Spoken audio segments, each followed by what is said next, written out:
Hello everybody, welcome back to TechTube. I hope you all are doing great. So I am back with another tutorial video of how you can change Spotify profile.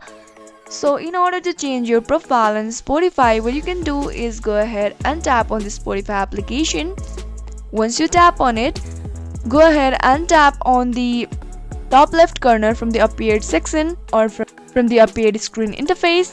Now tap on your name where view profile is also written. Once you tap on it, you can see two options, edit and three dots. Simply tap on three dots and tap on the yen section or the pencil icon. Once you tap on it, you can just remove the current picture or choose a new picture. So in order to add a new picture or change your profile picture, what you can do is tap on the choose a new picture and select any picture of your choice from your gallery. Once you do that, save the changes and you are good to go. So this is how easily you can change Spotify profile picture. I hope you found the video to be helpful and informative. If yes, go ahead and subscribe to our channel and also press the notification bell for more updates.